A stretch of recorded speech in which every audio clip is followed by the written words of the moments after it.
Why is a massive city being built in the depths of the sea?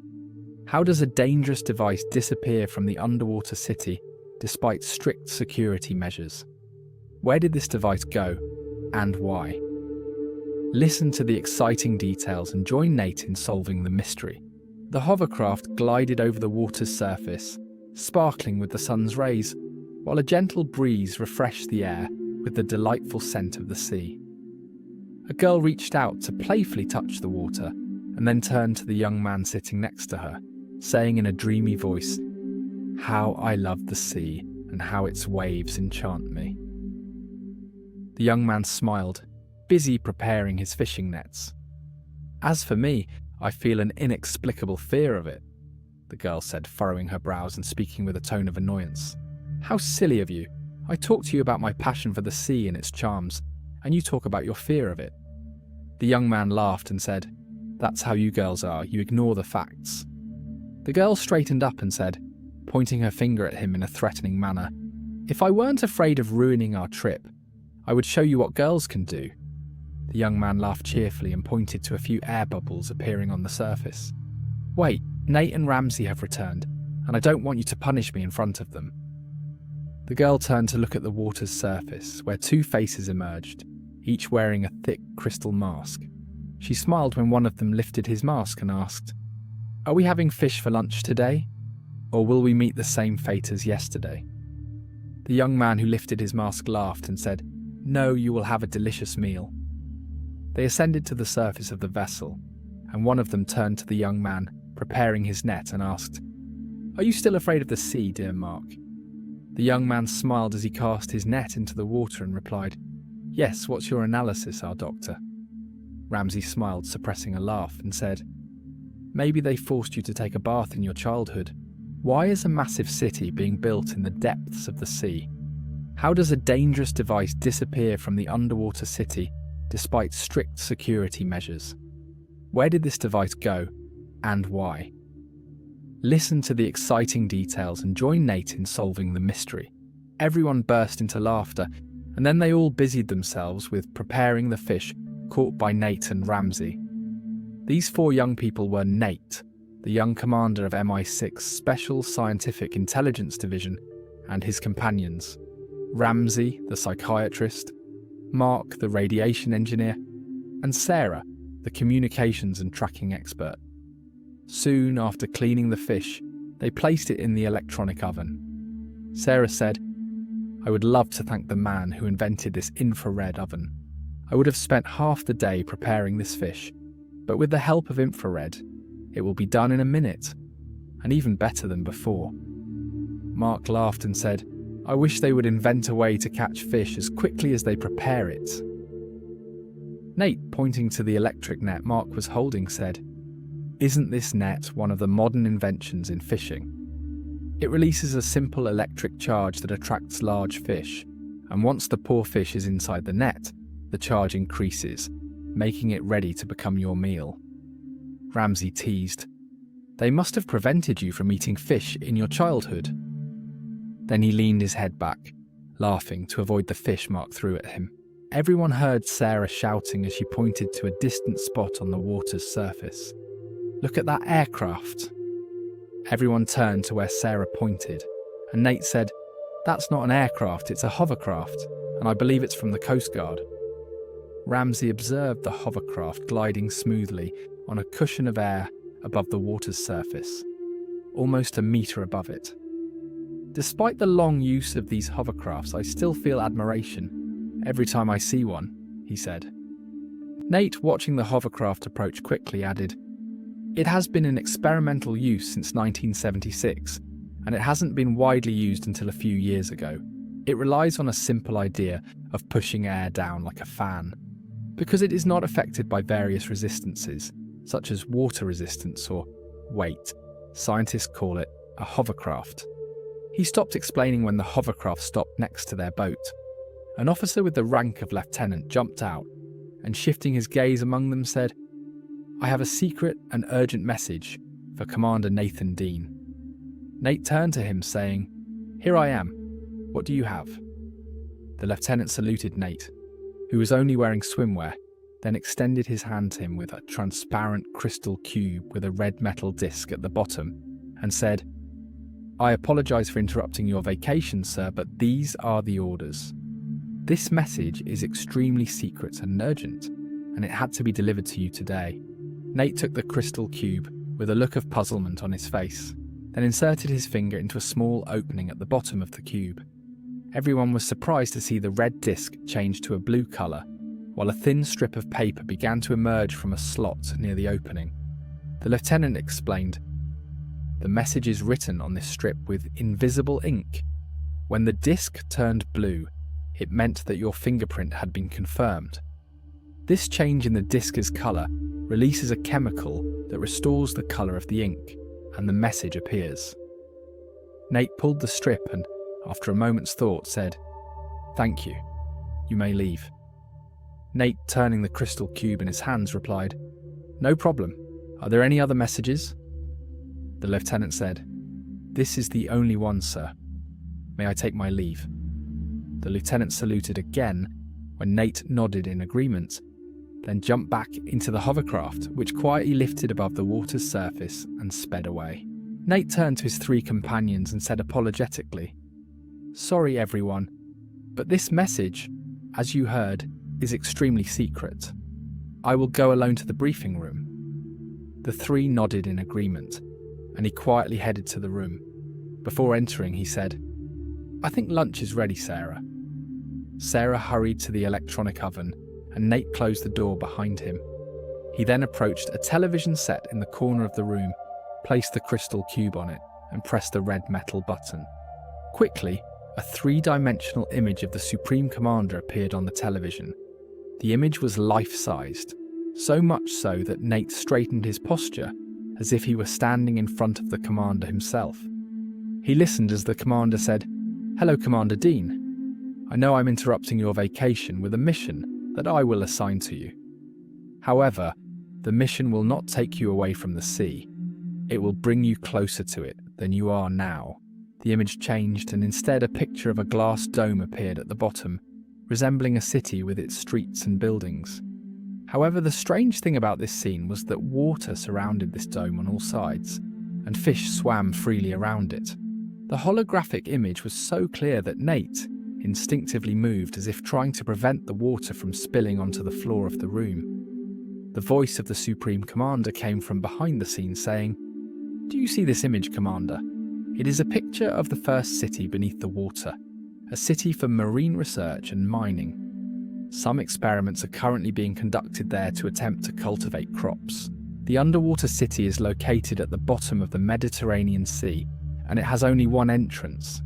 It is equipped with modern machines that provide the necessary oxygen for life, making it similar to a city on the surface of the moon. Importantly, the scientists living inside this city have succeeded in inventing a modern device that can extract gold from seawater in large quantities and at a minimal cost. You know very well that extracting gold from seawater is very old, but the obstacle that always stood between scientists and this process was that the costs of extracting this gold always exceeded its value, making this method unfeasible. However, this did not prevent attempts to reduce these costs, and for the first time, scientists have succeeded in doing so at a very low cost. Despite the extreme security measures within the city, and the fact that everyone who arrives or departs is thoroughly searched, this device has disappeared. Nate raised his eyebrows in surprise when the Supreme Commander continued in his holographic message. This device weighs about 100 kilograms, making it difficult to even carry. Every inch of the base has been searched, and all workers have been thoroughly checked.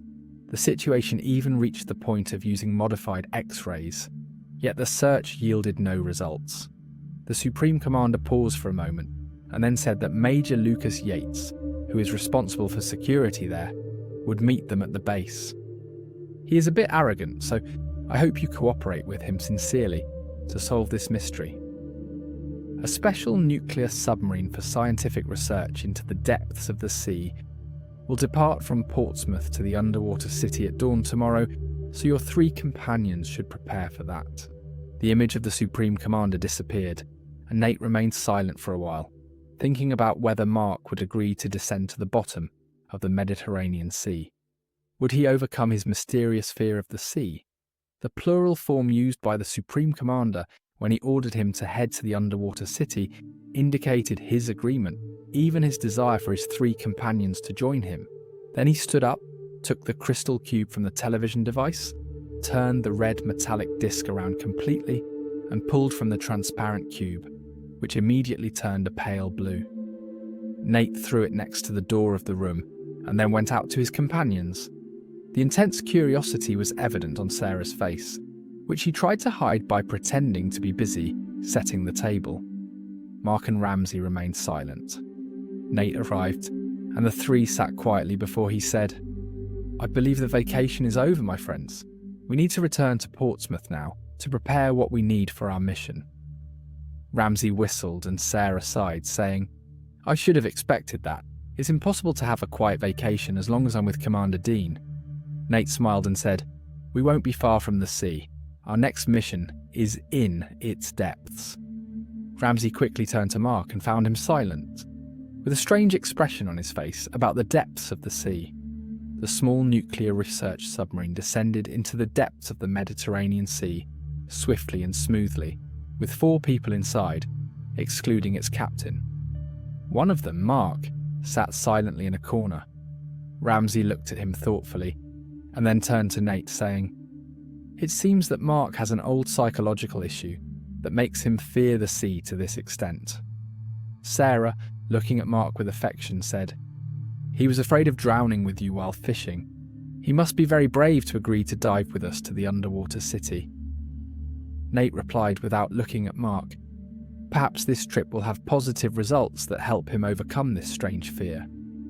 Ramsey smiled and whispered in Nate's ear, "I fear he will return from this trip even more afraid of the sea."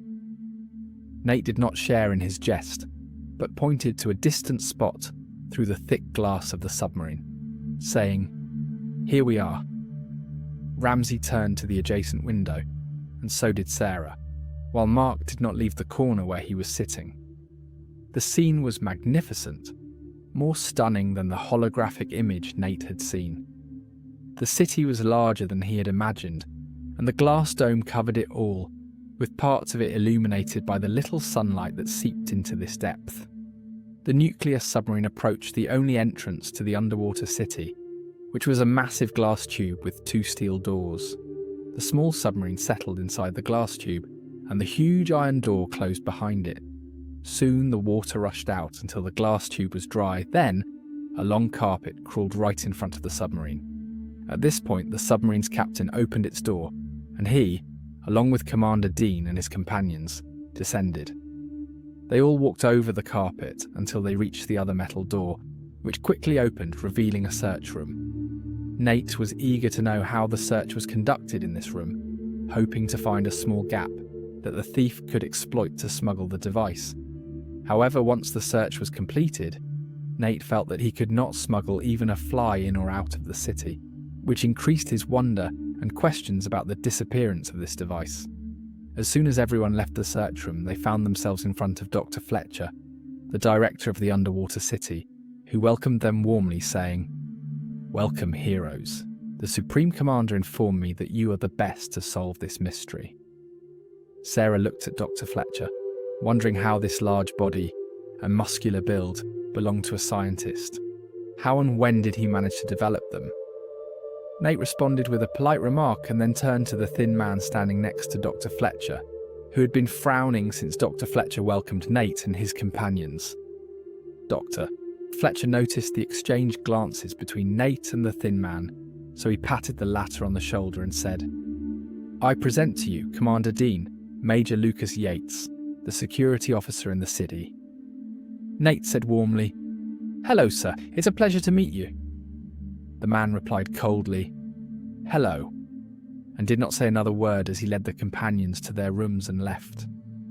Within an hour, the companions gathered in Dr. Fletcher's room, and Nate asked, "Did you suspect any of the workers here, sir?"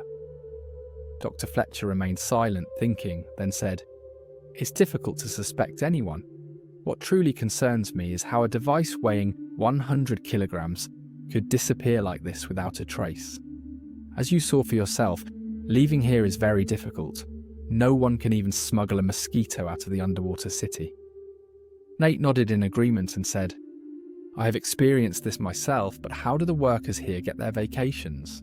Dr. Fletcher said that they spend a whole month here, then they get a 15-day leave, and they are thoroughly inspected when leaving the underwater city.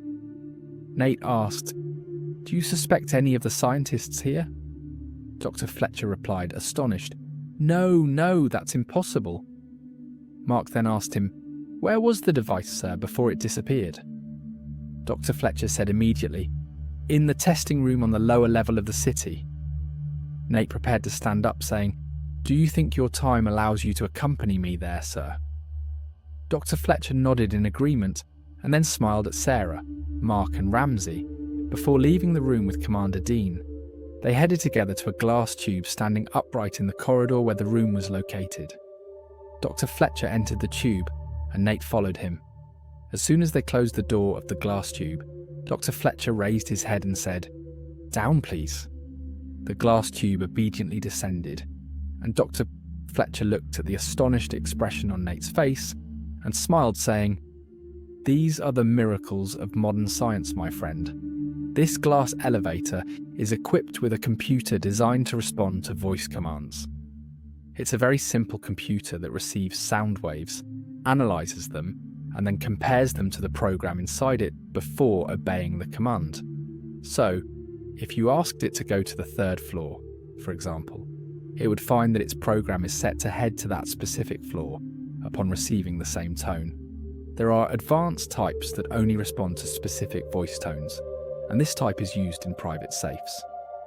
He then laughed, patting Nate on the shoulder, saying, And thus legends have become reality through science. Now you can do like Alibaba and say, Open sesame, and the cave will open, and you will find the treasure.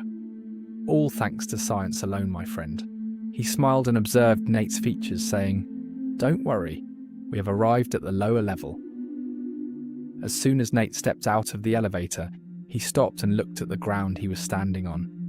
It was gently undulating beneath his feet. He was awakened by Dr. Fletcher's laughter as he patted his shoulder, saying, Keep your astonishment, my friend, for you will see much that is amazing in our city.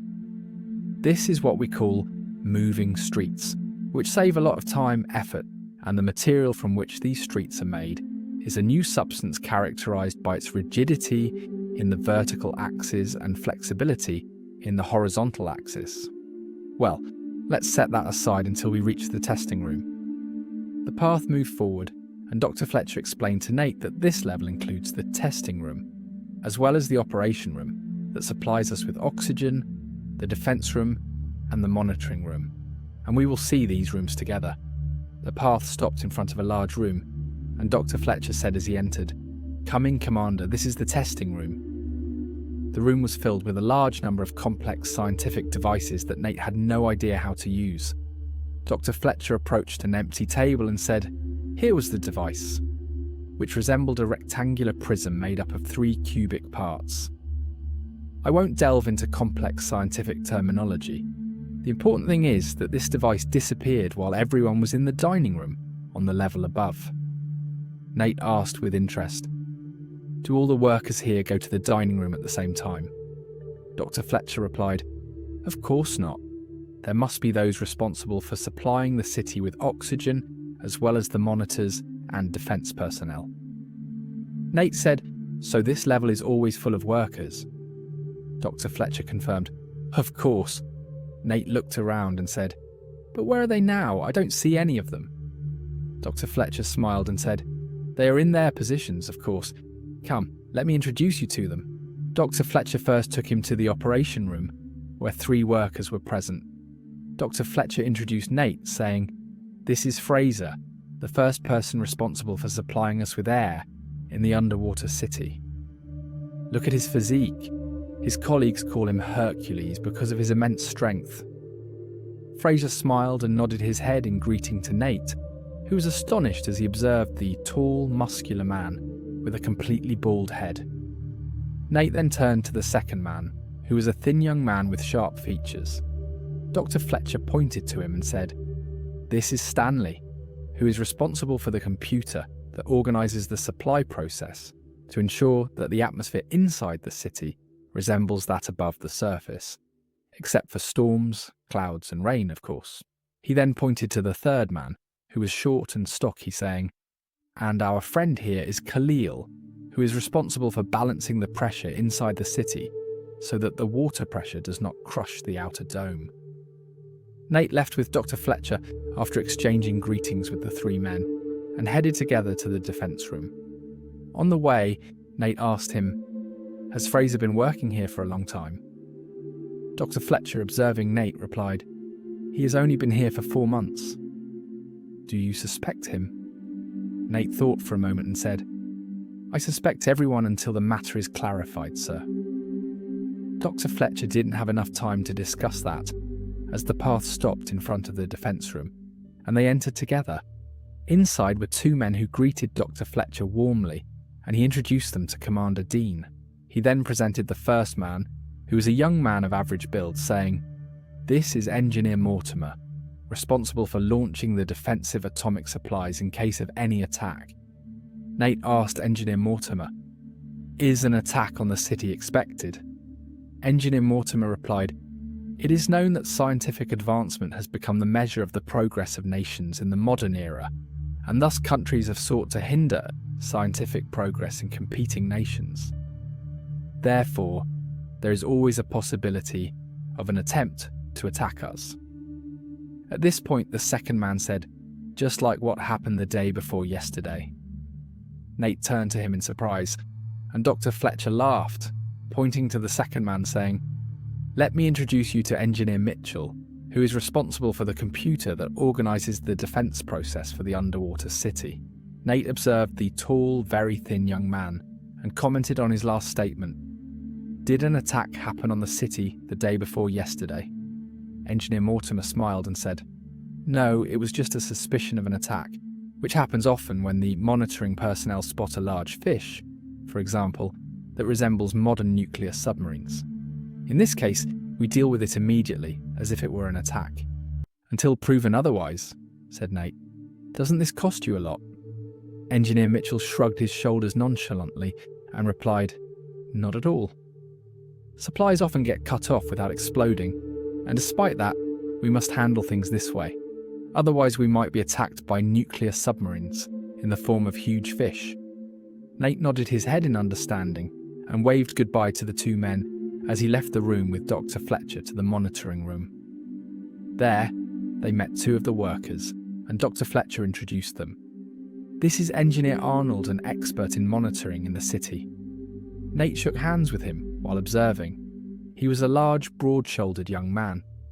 Nate asked him, "Did you practice any sports during your studies?" Engineer Arnold smiled proudly and said, "Of course, weightlifting, or rather powerlifting." Nate continued to observe until Dr. Fletcher pointed to another handsome young man and said, "And this is Engineer Stanley, the best radar technician for ultraviolet rays in the entire country." Nate shook hands with him, and he welcomed him warmly. After they left the room, Nate sighed audibly, and Dr. Fletcher asked him, "What's wrong?" Nate replied, lost in thought, "I feel that the matter is very complicated, and I will have to conduct several investigations alone." Dr. Fletcher smiled and said, "But stay away from Major Yates. He won't allow you to reach the secret before him." Nate, still distracted, said, "The important thing is to reach the secret, not who gets there first." Dr. Fletcher looked at him with admiration, and they walked side by side in silence. Commander Dean gathered with his three colleagues in the room that Dr. Fletcher had chosen for their private meeting. Nate began to explain to the three of them the results of the tour he had taken with Dr. Fletcher on the lower floor of the city. As soon as he finished explaining, Sarah sighed and said, "This time it's complicated. We have a large number of suspects. I almost forgot the names." Nate listened to her, then turned to Ramsey and asked, "What does our psychiatrist think?" Ramsey, clasping his hands under his chin, replied, "It's difficult for me to have a clear idea from this tour, Commander. I need to study everyone's psychological state first. However, I can say that the man who did this, or the men who did it, are characterised by courage and intelligence, along with enough physical strength to move such a heavy device. Mark interrupted, saying, 2 people could collaborate to carry it. Nate, interested, asked, "And then what?" Mark fell silent, thinking, then said, "In reality, I don't know what the thief could do afterward." Sarah said, "You mentioned that when you were in the testing room with Dr. Fletcher, you didn't see any of the workers on the lower floor. Does that mean that none of them were watching if you brought another device and left the room?" Nate smiled and said, "Well done, Sarah. Of course, any of the men could sneak into the testing room and carry the device without the others noticing." Before the conversation could continue, everyone listened to a specific buzzing sound. Mark stood up, walked to the door, and pressed a small button, revealing the image of the person standing behind it. Mark turned to his colleagues and said with a smile, "It's Major Yates. Should I let him in?" Nate immediately and seriously replied, "Of course." Major Yates entered the room slowly, greeted Commander Dean and his colleagues, then sat down in a chair by the door and said sarcastically, "Is this meeting secret, or do I have the right to sit?" Nate, seriously ignoring the sarcasm in Yates's voice, replied, "Of course you have the right to sit. We should cooperate to solve this mystery." Major Yates smiled sarcastically and said, "So, for the second time, this sarcastic approach." He continued, "I will repeat what we were discussing so we can continue together." Nate began to reiterate the tour and the conversation that took place during it. As soon as he finished, Yates asked, "So, you have narrowed down your suspicions to these 7?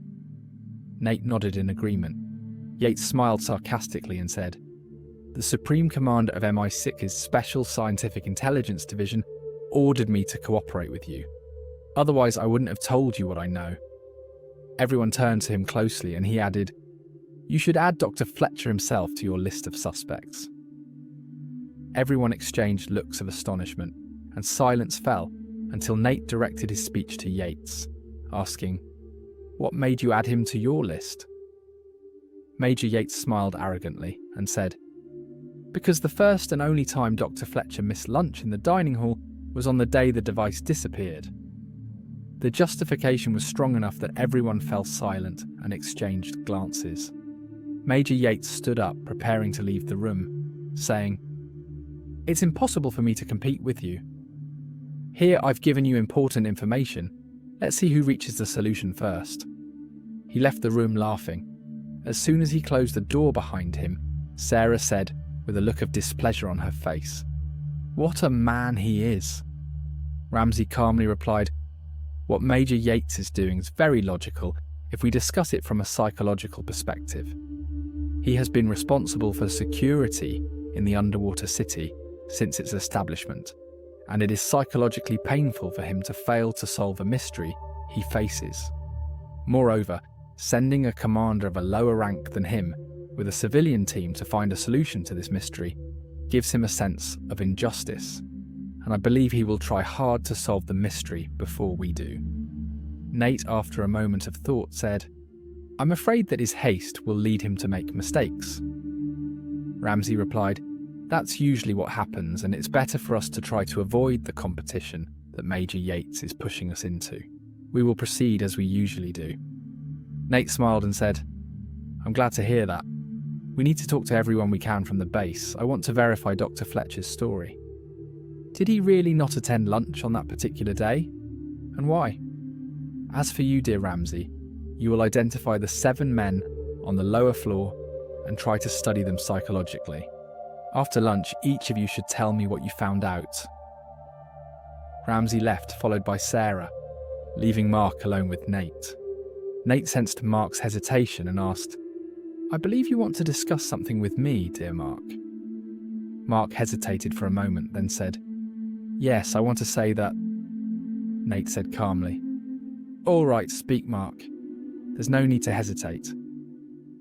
Mark swallowed hard and said, "I am an expert in radiation, and I believe I have no place in this mystery. And as you know, I feel uneasy being in this city beneath the sea." Nate asked, "Should I allow you to return?" Mark replied. "No, you will stay here, Mark." Mark asked with astonishment, "For what purpose, Commander?"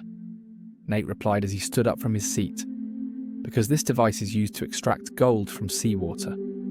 If this device were to fail and cause a radioactive leak, it would be a great disaster."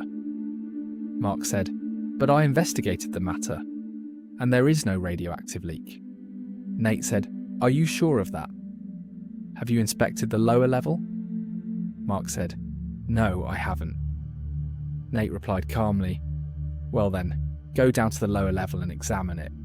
I asked Dr. Fletcher for an ultraviolet ray scanner because the radiation resulting from this device is not visible.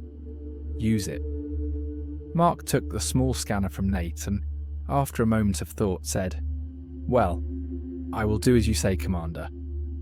He left the room and Nate watched him go. Nate was confident that Mark was now occupied with something else, and the psychological factor that causes him to fear the sea would disappear, at least while he was conducting his test. As soon as Sarah and Ramsey returned from lunch, they met Nate and began to present to him the results they had gathered. Sarah was the first to speak, saying, "The workers confirmed that Dr. Fletcher was not in the dining hall at lunchtime on the day the device disappeared, but the food was sent to his room. When I asked him about this matter, he said he had a bad headache that day, which prevented him from going to the dining hall. This was confirmed by one of the scientists at the city."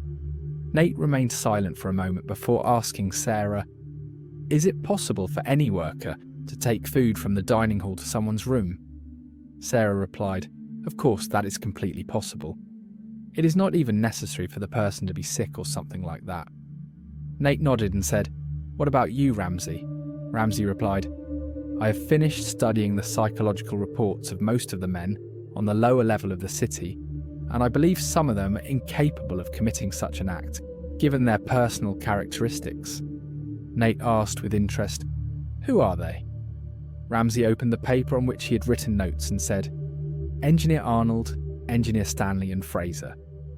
Sarah asked him with evident curiosity, "And on what basis did you exclude these three?" Ramsey smiled and said, "I do not deny that Engineer Arnold and Fraser possess the physical strength necessary to carry such a heavy device, but psychologically, neither of them is characterized by the intelligence and courage required to carry out such an operation. As for Engineer Stanley, he's characterized by very high intelligence and great courage, but he does not have the physical strength necessary to carry the device. At least the number of suspects has decreased by 3. You have done a great service to the investigation, Ramsey. But where is Mark? He should have finished the inspection by now." Everyone started to worry when the speaker in the room announced loudly, "Commander Dean, come to the lower level of the city immediately. We found Mark in a state of complete coma."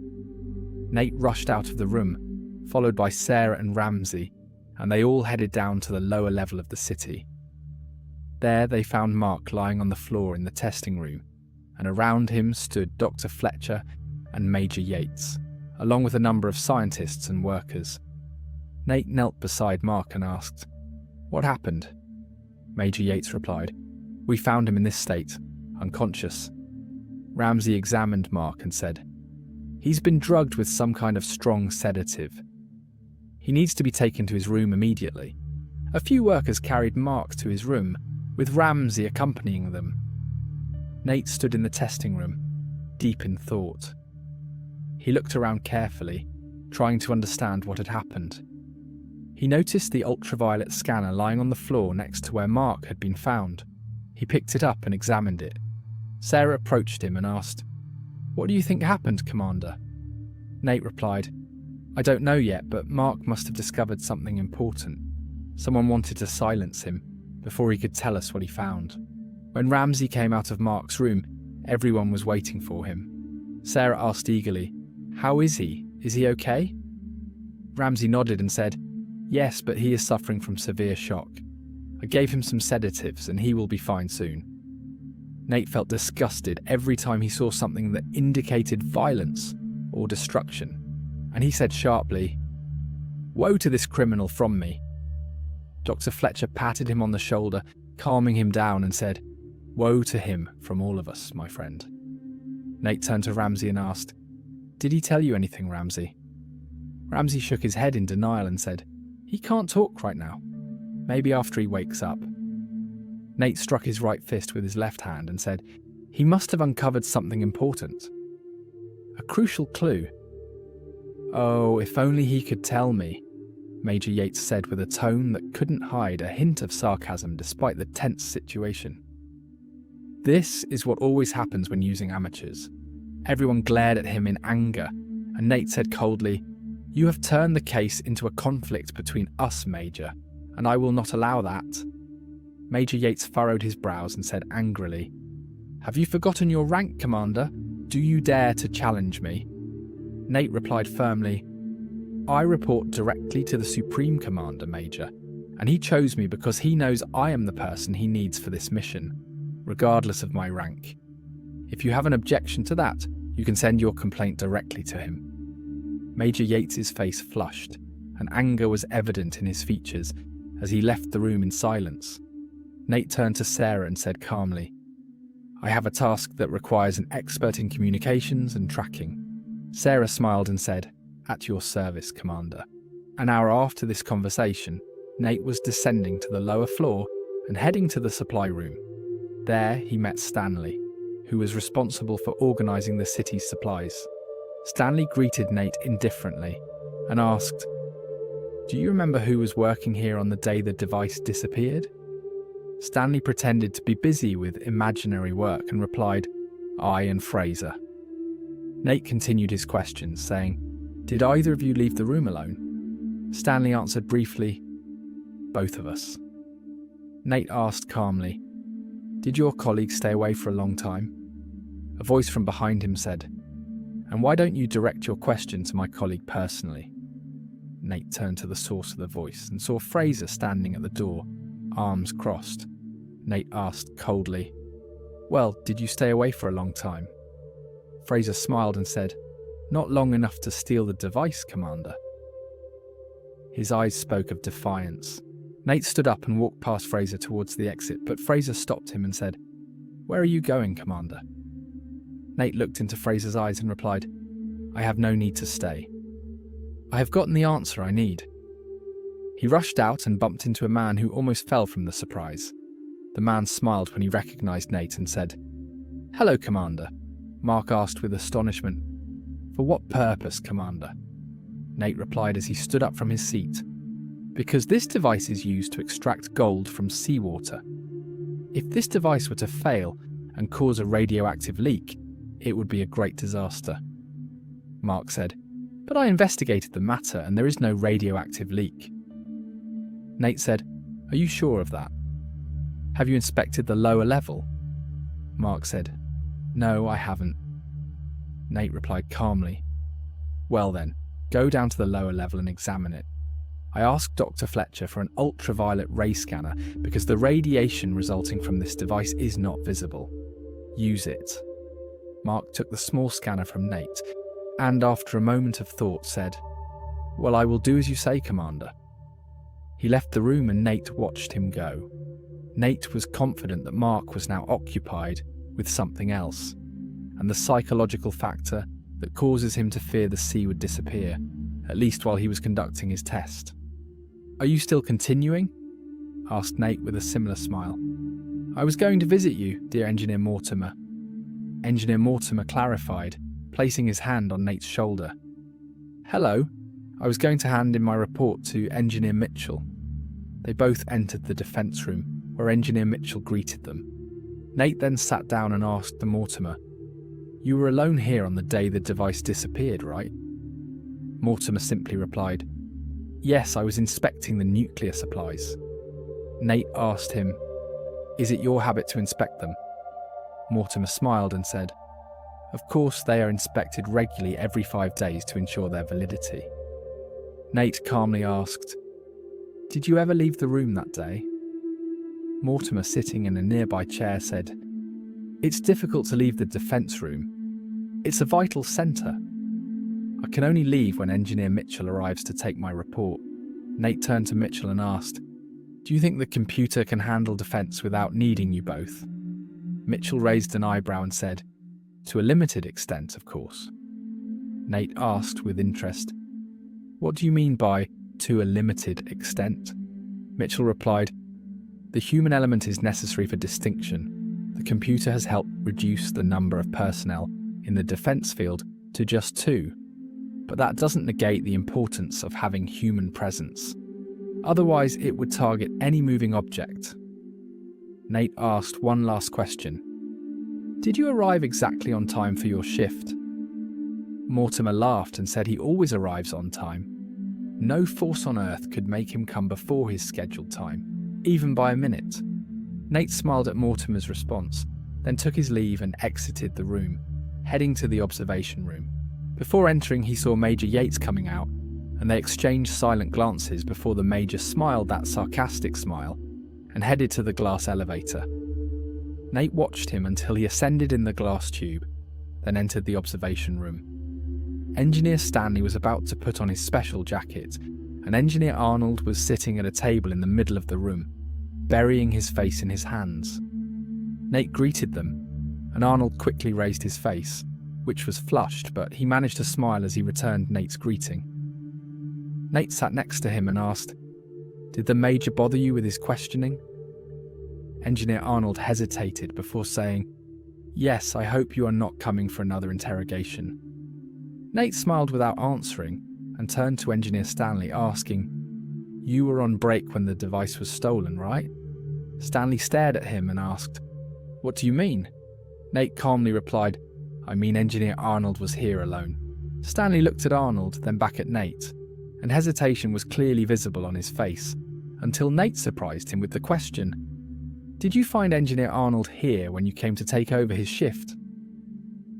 Stanley had finished putting on his jacket and hurried towards the door, saying, "My shift is over, and I am not obliged to answer that question."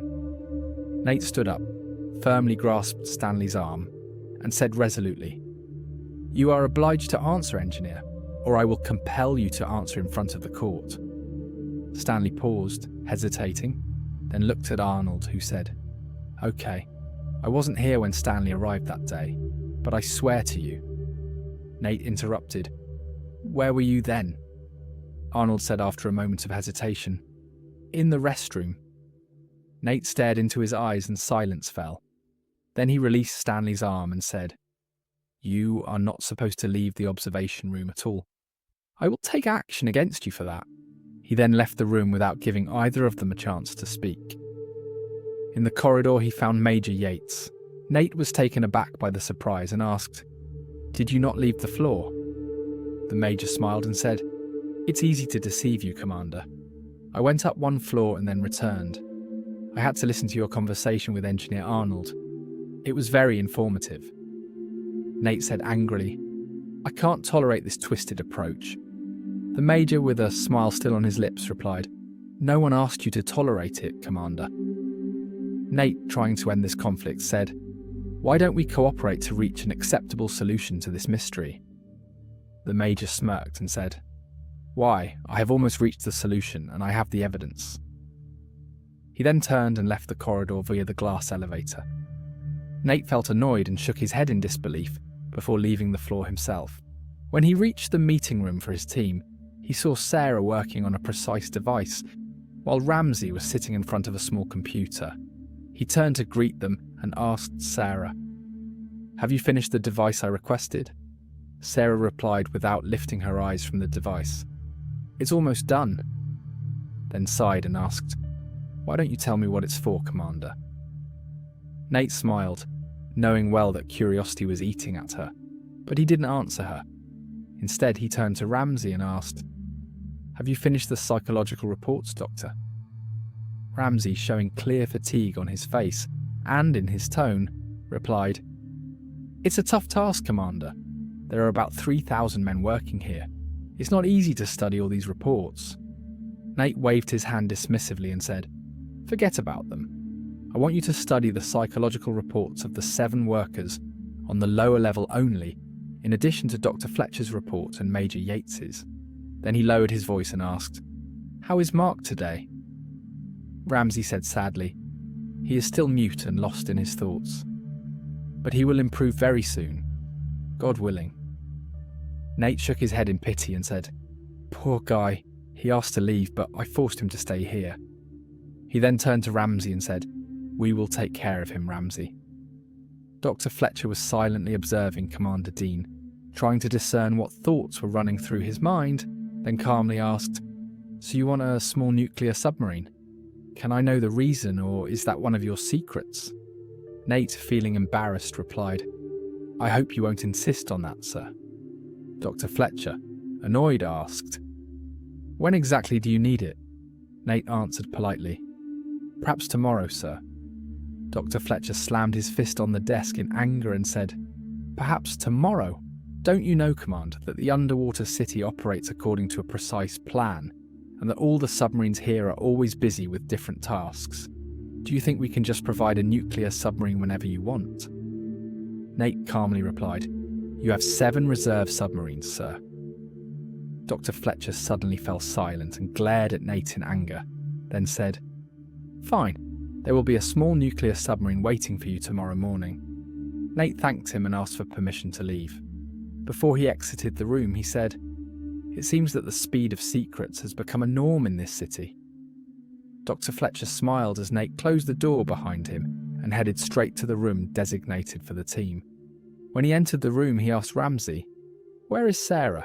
Has she finished preparing the device I asked her for?" Ramsey replied with a smile, "As for the first part of your question, she is checking on Mark. As for the second part, the answer is yes." Nate sat down in a nearby chair and asked, "Has there been any improvement in Mark's condition?" Ramsey said in an optimistic tone, "Of course, he has started to improve and will be able to talk to us by this evening, or tomorrow, at the latest." Nate sighed and then asked, "Has he been able to tell you what he found in the testing room?" Ramsey shook his head in denial and said, "No, not yet." Nate asked him again, "And what have you done regarding the psychological analysis?" Ramsey, scratching his head, replied, "I can't be certain about the thief's personality, but I can be certain about who could not possibly commit such an act." Nate asked with interest, "That's very useful. Of course, who among them could not commit this act?" Ramsey picked up a piece of paper next to him and said, "Dr. Fletcher, Major Yates, Engineer Stanley, these cannot possibly do that." Nate cupped his hands under his chin thinking, then asked Ramsey, "Are you sure about that?" Ramsey replied confidently, "Absolutely." Nate continued, "And the others?" Ramsey shrugged and said, "Ordinary personalities. Their psychological analysis is neutral. Any of them could commit the incident as easily as they could not. The important thing is the motive." Nate stood up and approached Ramsey, placing his hand on his shoulder, and said with a broad smile, "I have come to love psychology, my dear. Now we have narrowed it down to just 5 people instead of 9. I will do my best to convince the prosecutors and the judiciary to rely on psychological analysis in this complicated case. I promise you that." At that moment, Sarah returned to the room, greeted Nate and Ramsey, and then turned to Nate, saying, "I have finished making the device, Commander." She then went to a cabinet in the corner of the room, took out a small device, and approached Nate, saying, "Just as you requested, this device is designed to search for metallic objects beneath the sea surface. Aside from rocks, of course. It works similarly to the sonar devices used by ships to determine water depth. It emits special waves that, when they hit the ground, return to the device. By calculating the time it took for the wave to travel from emission to reflection, the depth can be determined. However, this device is designed differently. It emits waves that are absorbed by rocks and reflected by other metallic objects." She pointed to a small green screen on the side of the device and said, "It is equipped to create a rough sketch of the metallic object it finds. A schematic drawing, of course. If the object has radioactive activity, this small red light will illuminate, emitting a beeping sound." Sarah set the device aside and asked Nate with a tone full of curiosity, "Aren't you going to tell me why you need this device?" Then she furrowed her brows and said, "Do you think you will find the missing device at the bottom of the sea, Commander?" Nate smiled cheerfully and said, "You will find out soon, Sarah. Very soon."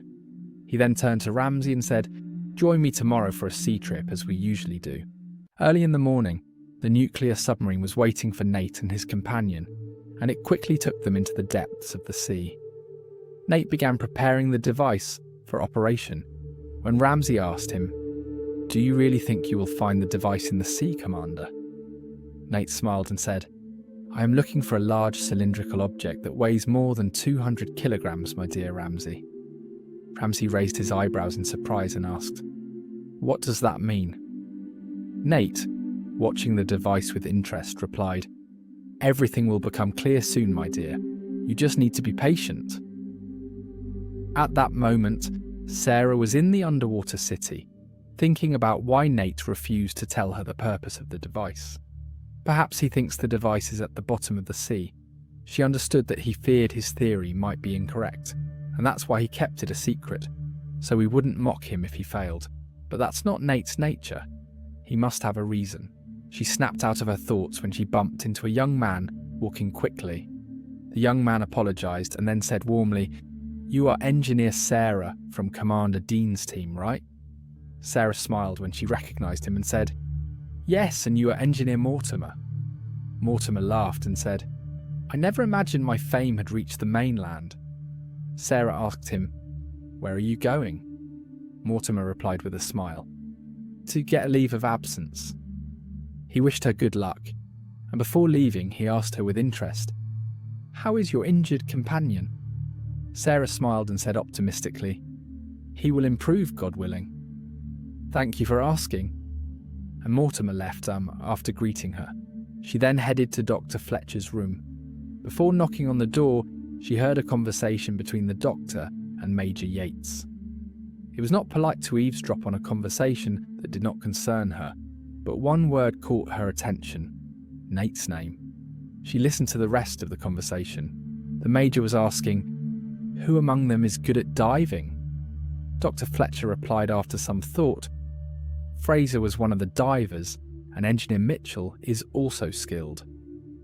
As for Engineer Arnold, he has been diving into the depths since I spoke to him." The Major then asked, "Did you inform Commander Dean of this information?" Dr. Fletcher said, "He never asked me about that." The Major replied with a tone of pride, "Well, I want to meet the men who were working on the lower floor the night the device disappeared. I want to meet them tonight, and Commander Dean and his companions should attend this meeting." Dr. Fletcher asked with interest, "Have you reached a solution to the mystery?" The pride was evident in the Major's tone when he said, "I will reveal everything this evening." Sarah hurried to leave her place and return to the team's room, feeling frustrated. So Major Yates would solve the mystery this evening, and he would do so, of course, with the utmost arrogance and pride. But Nate would do it differently. He would think in his ideal way. She was confident he would be the first to congratulate Major Yates if he solved the mystery. Suddenly she heard a loud crash coming from Mark's room. Panic seized her, and she rushed to the room, opened the door, and before she could turn on the light, she felt a man attacking her in the dark. Sarah screamed loudly as the man pushed her onto the bed where Mark lay, then rushed out of the room. Mark groaned and said without opening his eyes, "The criminal, the shining spots, the sea." And then he lost consciousness again. Sarah stood frozen. She was terrified, but she quickly regained her composure at the sound of Mark's words. She turned to him, shaking him vigorously, and said, "Tell me, Mark, who is the criminal? He tried to kill you again. Tell me, Mark, he also tried to kill me." Then she collapsed, crying. The nuclear submarine was making its way through the depths of the sea in a circular motion around the underwater city, which expanded with each turn. Inside, Ramsey was saying to Commander Dean, 3 hours have passed since the search began, Nate, and this is the second thing we find, and you insist it's not what we are looking for." Nate, pointing to the device that Sarah had made, replied, "What I am looking for does not light up this small red lamp, Ramsey, nor does it emit this intermittent sound." Ramsey said, "But you are not looking for the missing device, Commander. We are looking for something else. Nate gestured for him to stop talking when the green screen on the device lit up, and soon a picture of a massive cylindrical object formed on it.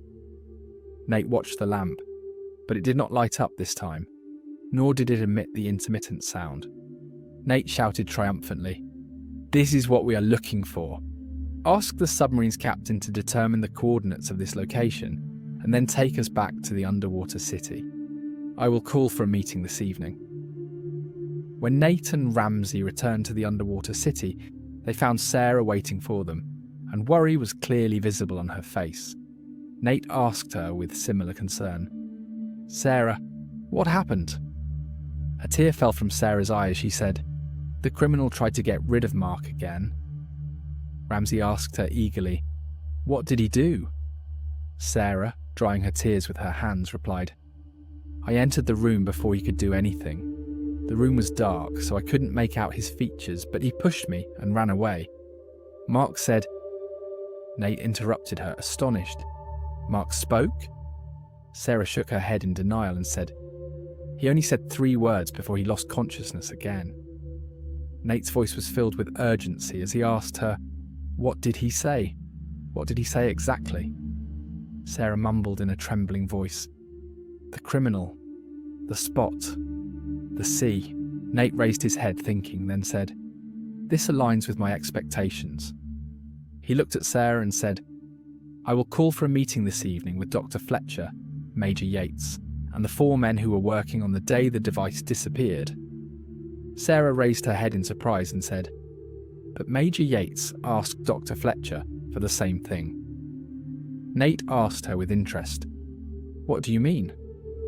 Sarah, still astonished, replied, "He asked him to hold a meeting with the 4 men. And us too, to reveal the secret." Ramsey's mouth fell open in astonishment, and Nate smiled and said, "Well, let's see what he has."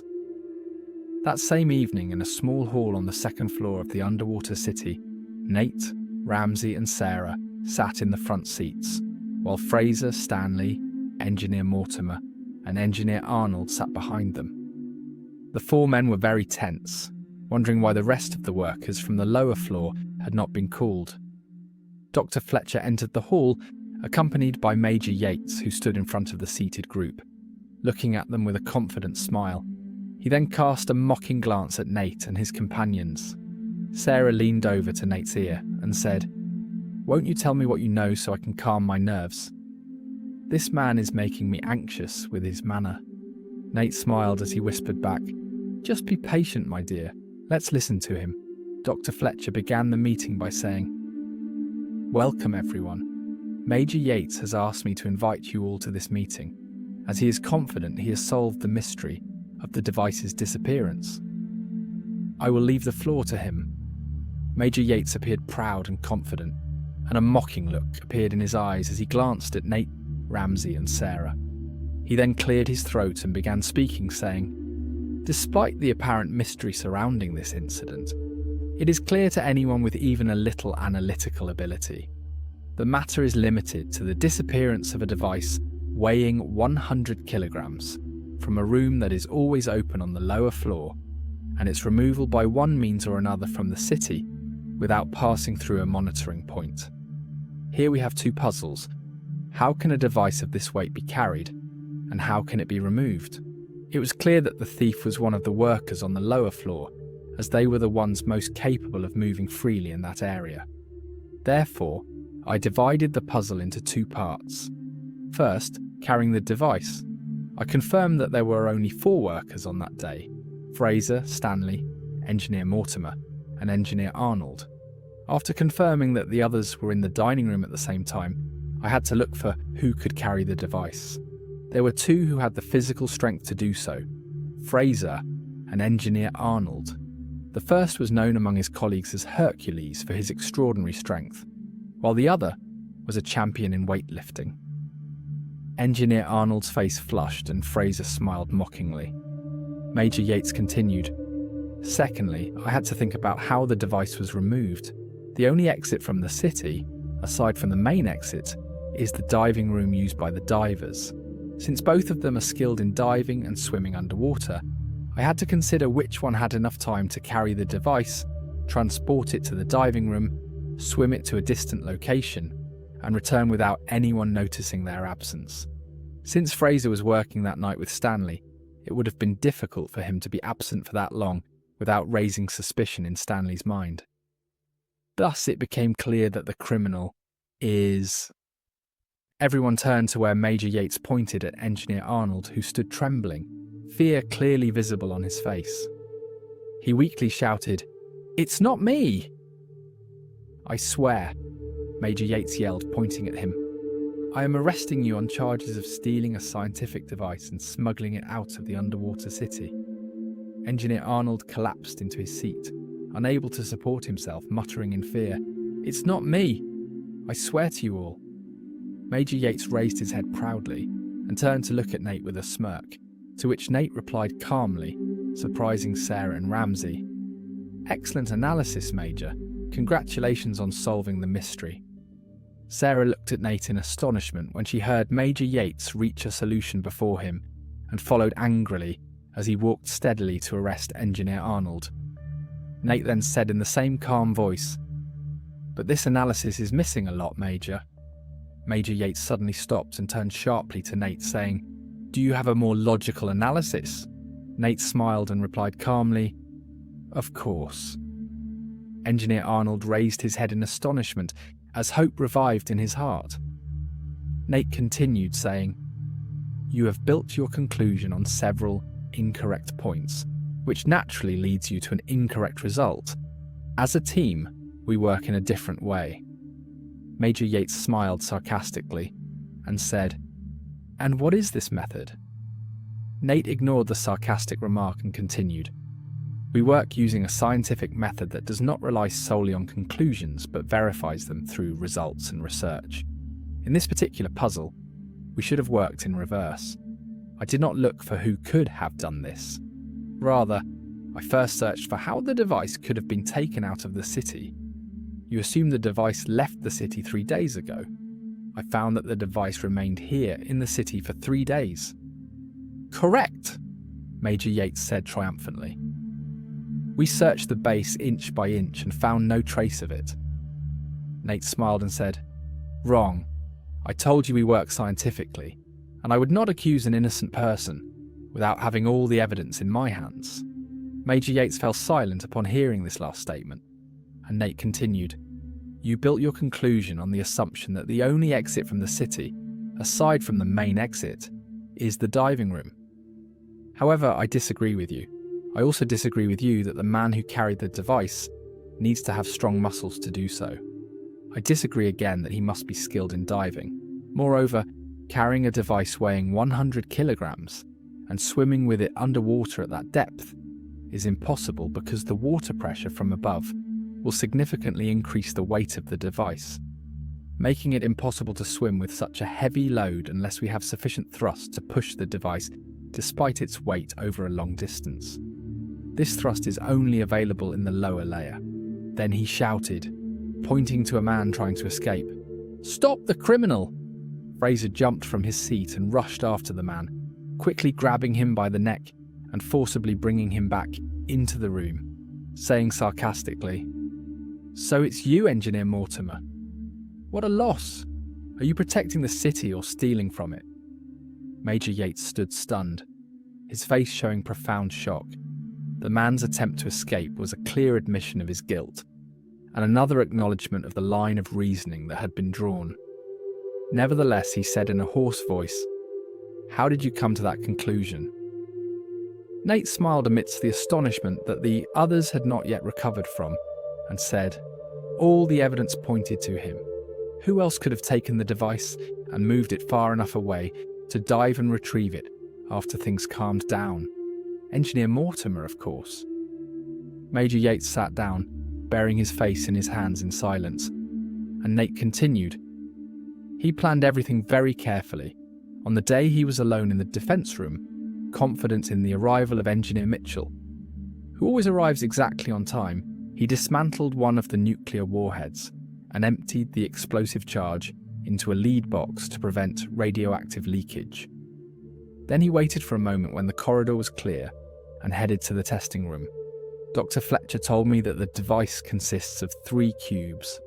Since Mortimer is a smart engineer, he dismantled the device into 3 pieces, then transported each piece separately to his room and placed it in the designated area for the explosive charge, securing it again. Engineer Mitchell told me that any suspicious target is often treated as an attack, and of course, nuclear warheads are fired at it. He also told me that these warheads often fall without exploding. Therefore, it was logical to consider this warhead containing the device as one of the warheads that did not explode. All he had to do was accurately determine the coordinates of the warhead's fall and then go retrieve it when he got his leave. However, when he went to move the device, some radioactive materials were stuck to his shoe, leaving a trace on the floor of the testing room.